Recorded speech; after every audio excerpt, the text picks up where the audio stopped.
Good afternoon, brothers. I would just like to commend the chapter president, Brother Oz Roberts, and Brother Akers on a work that they've done in organizing the Pan-Hellenic Council march that we attended earlier today. As always, these brothers have been vocal and active in the work that they've done in the community, and I especially like to congratulate Brother Akers on his voters' creed that was released publicly for the first time today. It was something that is needed and something that was long coming. With all that being said, I'd like to discuss what was talked about during the march this morning. We were asked a question, and in my opinion, that question was never answered.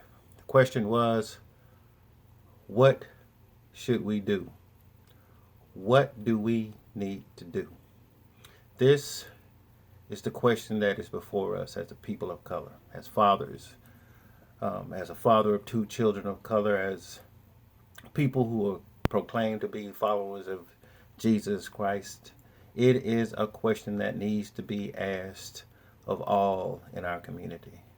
We are living in days such as these, the post days of Tamara Rice, the post days of George Floyd, the post days of Eric Gardner.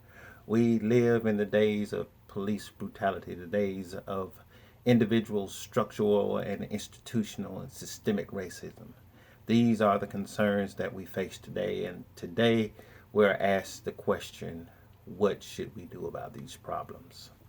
The answer, in my opinion, is this: we should do nothing.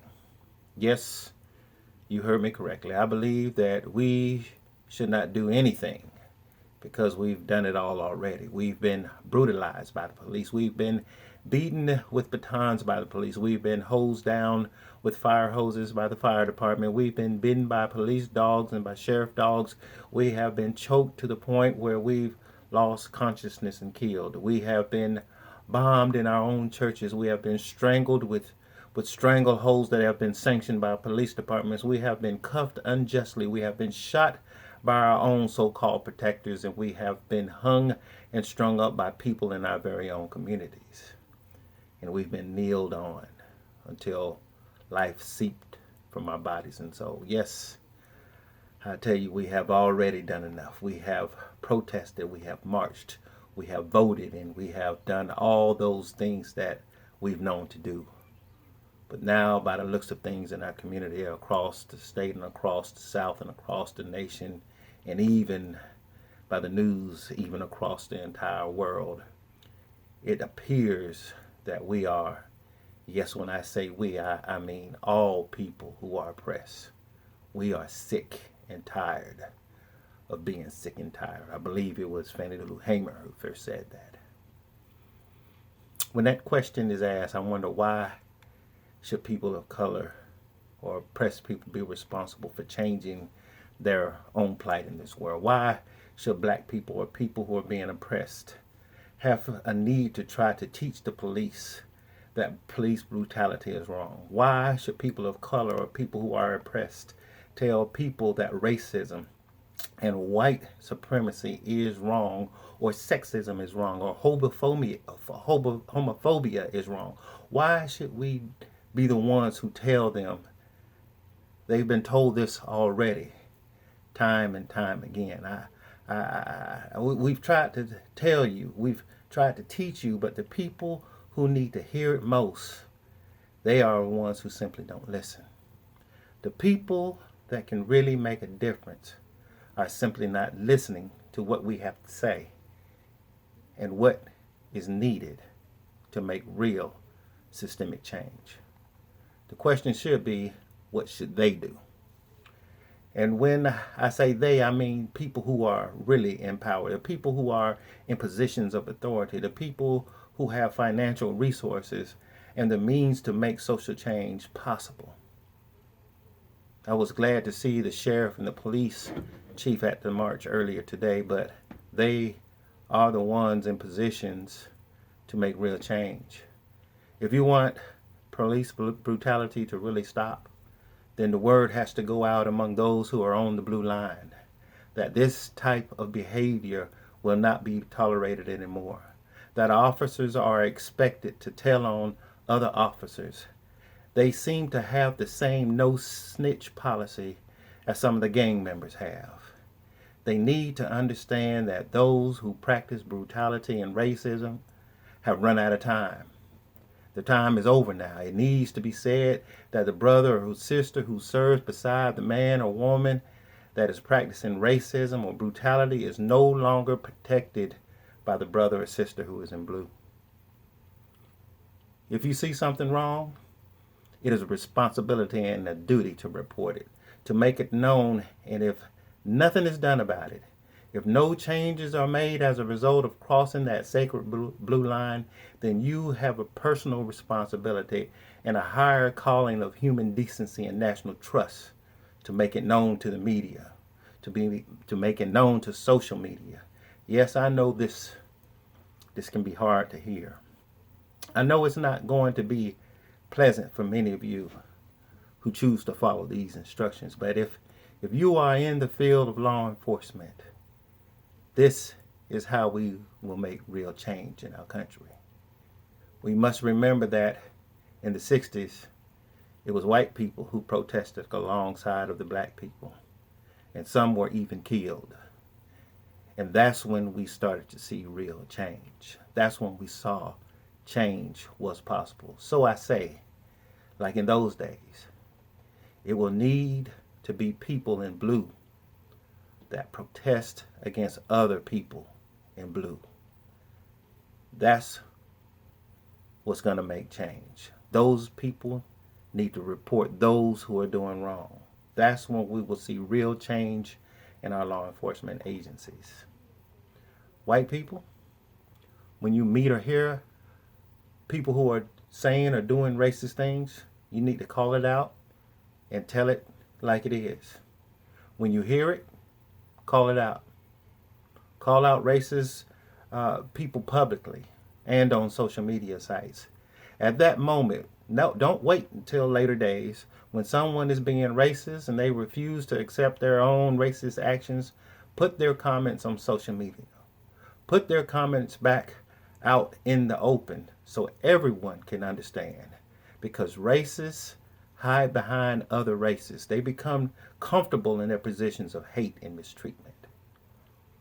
The television programs or so-called news programs now gives them comfort about what they say and they think about other people, especially people of color. But that can no longer be allowed. If someone mentions a racist thought, put them on blast, put them in the open. Let it be known that this person has made a racist statement. This is nothing new, people. People should not feel comfortable in saying whatever they want to say. But not saying it doesn't make it any better. They should be able to express their opinions fully, but only to the point where it's not a detriment to other people. They are perpetuating a nation of hate, a nation of violence against people of color and other people who are being oppressed. We are in a season of social unrest. And yes, that's exactly what we need to call it, a season of social unrest. Yet some people will try to change the narrative. They want you to believe that, and they will even argue with you, and they will try to change the tone. They want you to call it violence. They will even demand that you call it looting. They will demand that you call it burning of the city. They will call it burning our own neighborhoods. They will even call it rioting. But that's just a spin of the narrative. Yes, true, there are some out there that are doing things that maybe they shouldn't be doing. But they are in the minority. The larger picture is most of the individuals on the streets, in the cities, on the roads, and the blocks are risking their lives in masks, with masks on their faces in large crowds. They are simply there because they are sick and tired of being sick and tired. They have become restless to the point where they can't stand for it anymore. It is time for social unrest. And we need to demand that we call it what it is. We are tired. We are exhausted. We are depleted. We have done all that we know we can do to solve this problem. It's now time for the leaders that have been elected, appointed to do the things that they need to do to ensure that others are no longer brutalizing us, no longer beating us, no longer choking us, no longer kneeling on our necks to the point where we cannot breathe any longer. We seek the breath of freedom in America, just like every other American. We live and fight for a country that is the greatest fighting force the planet has ever known. But we are sick and tired. And we're not just sick and tired of a COVID virus. We are sick and tired. Sick and tired of being asked what we should do. We have done enough. We have died enough. We have protested enough. We have sacrificed enough. The time is now, right? But you, the people in power, you, the people in positions, you, the people in influence, you must do what is necessary to make systemic change. The other day I was reviewing the text sent by the organizers of the protests. During my review of the text, I jokingly responded to one of the organizers and asked the question, are we supposed to bring our alpha bricks to the protests? Some of the brothers responded with a wow, and it was a large resounding no. We were not to bring our alpha bricks. But as I reflect on that moment, I am reminded about what that brick stands for. Each member of Alpha Phi Alpha Fraternity Incorporated is given a brick that's painted black, and placed on it are 3 letters that represent our organization. That brick represents the light of Alpha, but most importantly, it represents the light of Christ. In the book of Matthew, chapter 5, verses 15 and 16, it talks about a man is not given a light to put under a bushel, to be put under a basket or hidden under a bowl. We are given a light so that it may be shown among men. And that light is not to glorify us as a fraternity. That light is not to glorify us as individual men, but that light is to glorify our Father who is in heaven. So my initial instinct was correct. We should bring that brick that burns within each fraternity member's heart. Bring that brick which is the light of Alpha. That brick which represents the good work of men and women who believe in Christ. Bring that brick to the meeting. Bring that brick to the next protest.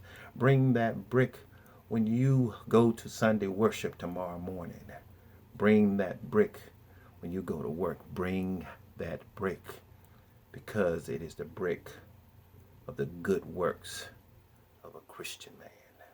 So brothers, thank you for your time. Thank you for listening. Thank you for your presence. Thank you for your peaceful protest. This is Reverend Brother Eric Graves, and I am at your service. Good evening.